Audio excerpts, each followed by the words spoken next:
बिस्मिल्लाहिर्रहमानिर्रहीम। अस्सलाम वालेकुम डियर स्टूडेंट्स। उम्मीद है बेटे आप सब खैरियत से होंगे और घरों में रहकर जो है वो अपनी और घर वालों की हिफाजत यकीनी बना रहे होंगे। आज से बाकायदा जो है वो ऑनलाइन लेक्चर्स का सिलसिला जो है वो हम वहीं से शुरू कर रहे हैं जहाँ से हमने इसको डिस्कनेक्ट किया था। उम्मीद है कि आप इस सिलसिले से भरपूर फ़ायदा उठाएंगे और अपनी तैयारी जो है वो इन छुट्टियों में साथ साथ जो है वो अपडेट करते रहेंगे। लास्ट जो हमारा टॉपिक ऑफ डिस्कशन था वो क्लासिफिकेशन ऑफ ऑर्गेनिक कंपाउंड्स था। आज हम उससे जो है वो अपना स्टार्ट करेंगे। नेक्स्ट आज जो हमारा सबसे पहले टॉपिक ऑफ डिस्कशन है वो इससे अगला इंतहाई अहम टॉपिक जिसे हम कहते हैं फंक्शनल ग्रुप।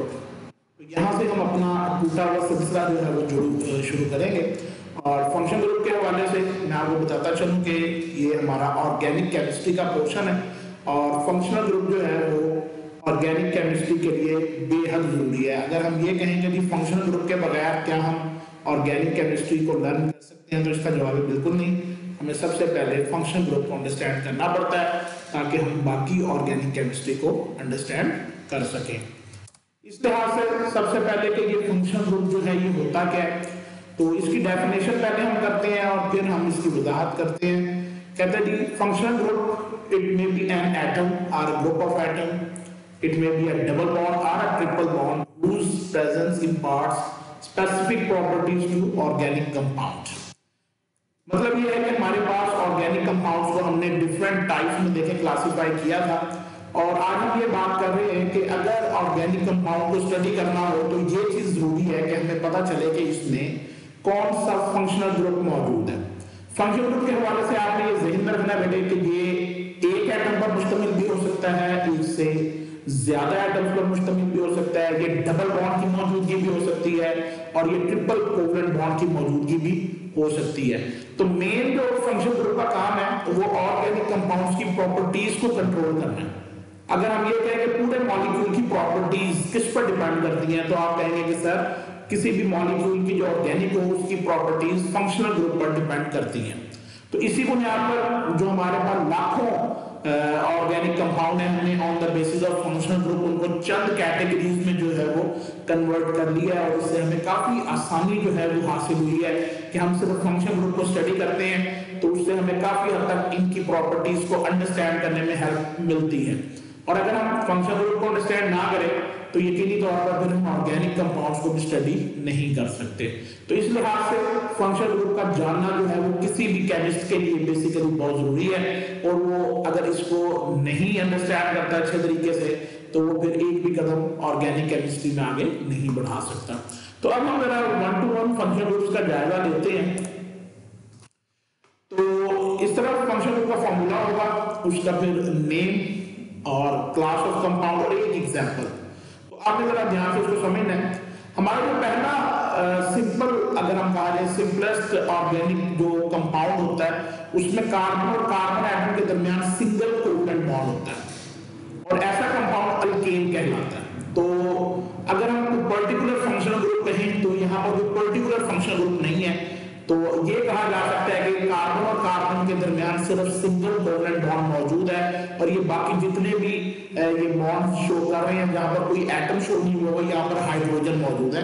यानी कि अल्केन में सिर्फ दो ही एलिमेंट्स होते हैं, कार्बन एंड हाइड्रोजन। तो कार्बन और कार्बन के दरमियान सिंगल कोवलेंट बॉन्ड होता है, जबकि आपको पता है बेटे कि हाइड्रोजन जो है वो बनाता ही सिंगल कोवलेंट बॉन्ड है। तो ये कंपाउंड हमारे पास कहलाएगा अल्केन और इसकी एग्जांपल है CH3 single bond CH3।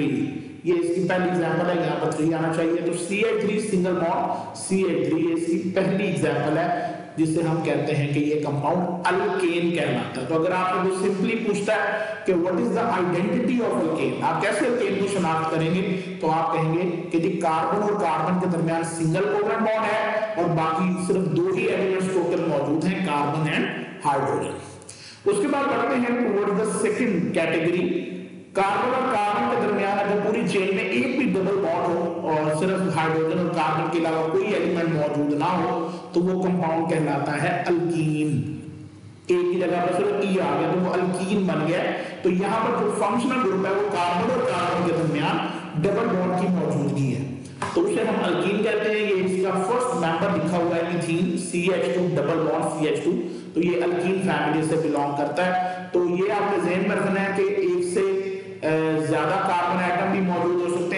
Alkyne के लिए जरूरी है कि किसी एक जगह पर कार्बन और कार्बन के दरमियान डबल कोवेलेंट बॉन्ड मौजूद है, तो वो हमारे पास कंपाउंड अल्कीन कहलाता है। इसी तरह जो थर्ड फंक्शन ग्रुप है वो कार्बन और कार्बन के दरमियान ट्रिपल कोवेलेंट बॉन्ड से डेवलप होता है कि एक भी चेन में अगर कार्बन कार्बन ट्रिपल बॉन्ड है तो वो कंपाउंड जो है वो अल्काइन कहलाता है। वाई से ये हम इसको रीड करते हैं अल्काइन, और ये इसकी एग्जांपल है सी ट्रिपल बॉन्ड CH, तो ये फर्स्ट नंबर इथाइन है इसका। तो ये ट्रिपल बॉन्ड की मौजूदगी अगर किसी भी कंपाउंड में हो और वो ट्रिपल बॉन्ड ये ध्यान में रखना है कि कार्बन और कार्बन के दरमियान हो तो वो कहलाएगा अल्काइन। तो ये हमारे पास तीन इंतहाई बेसिक टाइप के जो है वो फंक्शनल ग्रुप्स हैं। आप इसको कंपाउंड भी कह सकते हैं जो इनकी वजह से डेवलप होते हैं, अल्केन, अल्कीन और अल्काइन। इससे आगे बढ़ने से पहले एक चीज हमें समझनी पड़ती है कि वो है अल्काइल ग्रुप। ये ध्यान रखें अल्काइल ग्रुप को हम R से शो करते हैं। और अल्काइल ग्रुप कैसे बनता है, किसी भी अल्केन से आप अगर एक हाइड्रोजन रिमूव कर दें तो अल्काइल ग्रुप की फॉर्मेशन होती है। जैसे ये देखें CH4 था, उससे एक हाइड्रोजन रिमूव कर दिया तो मिथाइल, अब ये एक अल्काइल ग्रुप कहलाएगा। ये दो कार्बन इथेन से अगर एक हाइड्रोजन रिमूव कर दें तो इथाइल ग्रुप, ये तीन वाले कार्बन चेन से अगर करते हैं प्रोपाइल ग्रुप, तो और ये अगर सेंटर वाला कार्बन है इस पर बात करेंगे आइसोप्रोपाइल ग्रुप। तो अल्काइल ग्रुप क्या है, इसको हम R से शो करते हैं और ये अल्केन से एक हाइड्रोजन अगर हम रिमूव कर दें और वहां पर फिर बॉन्ड बनाने की कैपेबिलिटी डेवलप हो जाती है तो इसे हम कहते हैं अल्काइल ग्रुप। तो मीथेन की वजह से मिथाइल हो जाएगा, इथेन की वजह से ये लफ्ज इथाइल हो जाएगा। तो अब जितने भी आगे कंपाउंड आएंगे उनमें फंक्शनल ग्रुप के साथ साथ जो जगह खाली छोड़ी हुई होगी, जैसे ये आप OH के साथ देख सकते हैं, NH2 के साथ कुछ नहीं लिखा हुआ, तो यहाँ पर इससे मुराद अल्काइल ग्रुप होगा, R होगा। तो मैंने इसके पहले आपको समझाया था कि आपको अल्काइल ग्रुप का कॉन्सेप्ट मौजूद हो। तो नेक्स्ट फंक्शनल ग्रुप की तरफ बढ़ते हैं। अगर अल्काइल ग्रुप के साथ हैलोजन एटम मौजूद हो, like fluorine, chlorine, bromine, iodine में से कोई भी एक हैलोजन मौजूद हो और वो हैलोजन एटम अटैच हो टुवर्ड्स द अल्काइल ग्रुप, तो अब वो कंपाउंड कहलाता है अल्काइल हैलाइड। अल्काइल हैलाइड, ठीक है ना। यहाँ पर अल्काइल ग्रुप से और हैलोजन से हैलाइड का वर्ड लिया गया है। ये एक एग्जांपल भी आप इसकी मुलाजा कर सकते हैं। CH3CH2 ये एक इथाइल यानी अल्काइल ग्रुप है और साथ हैलोजन लगा हुआ है। तो वो हैलोजन कौन कौन से हो सकते हैं, फ्लोरीन हो सकता है, क्लोरीन हो सकता है, ब्रोमीन हो सकता है, आयोडीन हो सकता है। तो वो बनने वाला प्रोडक्ट जो है वो एक ही क्लास में फॉल करेगा and that is alkyl halide. इसी तरह बेटे अगर R के साथ यानी अल्काइल ग्रुप के साथ हाइड्रोक्सिल ग्रुप अटैच हो तो यहाँ पर हाइड्रोक्सिल जो है ये फंक्शनल ग्रुप है और ऐसा कंपाउंड जो है वो बड़ा इंपॉर्टेंट होगा, उसे हम कहते हैं अल्कोहल। अल्कोहल भी कहते हैं और IUPAC के मुताबिक उसे अल्कानोल भी कहा जाता है। तो इसकी अगर आपसे कोई पूछता है कि what is the identity of alcohol, कैसे शिनाख्त करेंगे कि ये कंपाउंड जो है वो अल्कोहल है, तो आप कहेंगे कि अगर हाइड्रोक्सिल ग्रुप अटैच है विद अल्काइल ग्रुप तो वो हमारे पास अल्कोहल या अल्कानोल होती है। ये उसकी एग्जांपल उन्होंने दी हुई है CH3CH2OH, जहां पर ये अल्काइल ग्रुप है और उनके साथ OH लगा हुआ है तो ये हमारे पास एथेनॉल है यानी अल्कोहल है।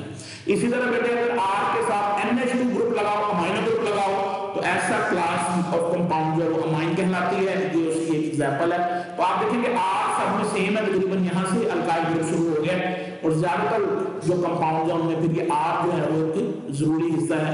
इससे डिसाइड होता है कि फंक्शनल ग्रुप अटैच होगा R के साथ और कंपाउंड नया बन जाएगा। तो अल्काइल हैलाइड, अल्कोहल और अमाइन में सब में अल्काइल ग्रुप मौजूद है लेकिन साथ में जो फंक्शनल ग्रुप है वो डिफरेंट है। यहाँ पर हैलोजन है तो अल्काइल हैलाइड, यहाँ पर OH है तो अल्कोहल और यहाँ पर NH2 है तो अमाइन। उसके बाद नेक्स्ट फंक्शनल ग्रुप है अगर कार्बन डबल बॉन्ड नाइट्रोजन हो तो वो होता है इमाइनो ग्रुप और ऐसा कंपाउंड जो है वो इमाइन कहलाता है। तो हमारे सिलेबस में ये बहुत ज्यादा कॉमनली यूज नहीं होगा लेकिन बहरहाल ये एक फंक्शन ग्रुप है और हायर क्लासेस में इसको ज्यादा स्टडीज किया जाता है। हमारे सिलेबस में फिर हम नेक्स्ट फंक्शन ग्रुप की तरफ बढ़ते हैं कि oxygen is bridge between to carbon atoms. इसे हम कहते हैं ईथर लिंकेज या कंपाउंड कहलाता है ईथर। तो अगर आपसे पूछते हैं what is the identity of ether, आप कहेंगे जी जो ऑक्सीजन है वो दो अल्काइल ग्रुप के दरमियान ब्रिज का किरदार अदा करता है। Oxygen is bridge between two alkyl group, the resulting compound is known as ether. तो ये उसकी एक एग्जांपल दी हुई है CH3CH2O CH2CH3। ये डाइइथाइल ईथर है जिसमें ऑक्सीजन फंक्शनल ग्रुप है जिसे हम ईथर लिंकेज कहते हैं और ये पूरा कंपाउंड जो है वो ईथर कहलाएगा। उसके बाद मैंने अगला जो ग्रुप है C double bond O H, इसे फॉर्माइल ग्रुप कहा जाता है। तो इसको अगर आप देखें थोड़ा सा, अगर सी डबल बॉन्ड हो जिसे कार्बोनाइल कार्बन भी कहते हैं, उसके वन साइड पर अगर हाइड्रोजन मौजूद हो तो वो अल्डिहाइड कहलाता है। यानी कि सी डबल बॉन्ड ओ के अंदर एक भी तरफ हाइड्रोजन आ जाए, दूसरी तरफ अल्काइल ग्रुप भी हो सकता है और दूसरी तरफ हाइड्रोजन भी हो सकता है, लेकिन एटलीस्ट अगर वन साइड पर हाइड्रोजन अराइज करती है तो ये अल्डिहाइड या अल्कानल कहलाता है। ये उसकी एक एग्जांपल दी हुई है, CH3C डबल बॉन्ड OH, यानी ये एस्टल्डिहाइड बना हुआ है। तो ये अल्डिहाइड की पहचान है कि सी डबल बॉन्ड O यानी कार्बोनाइल कार्बन के वन साइड पर हाइड्रोजन एटम मौजूद होता है। और इसी तरह सी डबल बॉन्ड यानी कार्बोनाइल कार्बन के दोनों तरफ अगर अल्काइल ग्रुप मौजूद हो तो वो कार्बोनाइल या आप कह सकते हैं कीटोन या अल्कानोन कहलाता है। तो अल्कानोन या कीटोन में जो मेन डिफरेंस है कि कीटोन में दो अल्काइल ग्रुप मौजूद होते हैं on both sides of the carbonyl carbon, जबकि अल्डिहाइड में एक साइड पर हाइड्रोजन होता है। तो इसलिए रिजेंबल करते हैं काफी हद तक और बच्चे कंफ्यूज हो सकते हैं अल्डिहाइड और कीटोन में। तो उन्होंने सिर्फ एक शनाख्त याद रखनी है कि अल्डिहाइड में हाइड्रोजन लाजमी होता है एक साइड पर, जबकि कीटोन में दोनों तरफ कार्बन के अल्काइल ग्रुप मौजूद होता है। उसके बाद अगर सी डबल बॉन्ड O के वन साइड पर जहां पर पहले हाइड्रोजन था अल्डिहाइड में, वहां पर अगर हाइड्रोक्सिल ग्रुप मौजूद हो तो वो कार्बोक्सिलिक एसिड कहलाता है, जिसको आयुपैक अल्कोहलिक एसिड का नाम जो है वो देती है। जैसे ये एसिटिक एसिड इसकी एग्जांपल दी हुई है। तो अल्कोहल से इसको कंफ्यूज नहीं करना, अल्कोहल में भी हाइड्रोक्सिल ग्रुप था लेकिन वो अल्काइल ग्रुप के साथ लगा हुआ था। यहाँ पर ये C double bond O group के साथ OH लगा हुआ है तो ये कार्बोक्सिलिक एसिड हो जाएगा। और अगर सी डबल बॉन्ड के साथ हैलोजन आ जाएगा, हाइड्रोक्सिल को रिप्लेस करके हैलोजन आ जाएगा, तो अब वो कंपाउंड कहलाएगा एसिड हैलाइड। तो ये हमारे पास जो है वो एसिड हैलाइड की एक एग्जांपल जो है वो एसिटाइल क्लोराइड लिखा हुआ है। इसी तरह सी डबल बॉन्ड के साथ अगर कार्बन जो है वो नाइट्रोजन के साथ भी अटैच है, यहाँ पर सिंगल बॉन्ड होगा और ये डबल शो हो रहा है। ये सिंगल आपने अंडरस्टैंड करना है क्योंकि 4 बॉन्ड तो कार्बन बनाता है, 5वां नहीं बना सकता। तो ये सिंगल बॉन्ड है जो मिस्टेकनली डबल बॉन्ड बना हुआ है। तो सिंगल बॉन्ड है तो ये एसिड इमाइड होगा और ये इसकी एग्जांपल में आप देख सकते हैं सिंगल बॉन्ड ही है। तो CH3C डबल बॉन्ड NH2 ये एसिड अमाइड है और ये एसिड अमाइड कैटेगरी में फॉल करता है। उसके बाद RCOOR, यहाँ पर गेन जो है वो थोड़ी सी मिस्टेक है इस टेबल में शायद, तो यहाँ पर R आएगा तो ये एस्टर ग्रुप बन जाएगा, यानी इसकी आइडेंटिटी जो होगी वो COOR, मतलब ये अगर आप इसको दूसरी तरफ से देखें तो ये एस्टर ग्रुप जो है वो थोड़ा सा डिफरेंस होता है कि ये H को रिमूव करके यहाँ पर जो है वो अल्काइल ग्रुप इंट्रोड्यूस करवाया जाता है, तो ये फिर कार्बोक्सिलिक एसिड से चेंज होकर बन जाता है एस्टर ग्रुप। तो ये उसकी एग्जांपल जो है वो बनी हुई है। तो इस तरह से ये कुल मिलाकर 12-13 के करीब अहम फंक्शनल ग्रुप्स हैं जो हमारे सिलेबस में शामिल हैं। और जब तक आप इसको अच्छे तरीके से रिवाइज नहीं करेंगे कि अल्डिहाइड की क्या आइडेंटिटी है, कीटोन कैसे आइडेंटिफाई होता है, अल्कोहल कैसे होता है, अल्केन अल्कीन अल्काइन में क्या डिफरेंस है, एसिड हैलाइड अल्काइल हैलाइड में क्या डिफरेंस है, ईथर लिंकेज की क्या पहचान है, तब तक आगे चल पाना जो है वो काफी हद तक डिफिकल्ट होगा। तो इसलिए आप ये फंक्शन ग्रुप आपकी बुक में भी टेबल की सूरत में जो है वो दिए गए हैं, तो आप वहां से भी ये याद कर सकते हैं। और इंशाल्लाह फिर हमारा जो अगला लेक्चर होगा वो इससे नेक्स्ट टॉपिक पर मुश्तमिल होगा और इंशाल्लाह ताला कोशिश करेंगे कि फंक्शन ग्रुप अच्छी तरह से रिवाइज हो जाए, क्योंकि आगे हमें जितनी भी स्टडी करनी है वो फंक्शन ग्रुप्स की बुनियाद पर ही होगी। और तब तक मुझे इजाजत दें, इंशाल्लाह कल आपसे नेक्स्ट लेक्चर में मुलाकात होगी। अपना बहुत ज्यादा ख्याल रखें। अल्लाह हाफिज।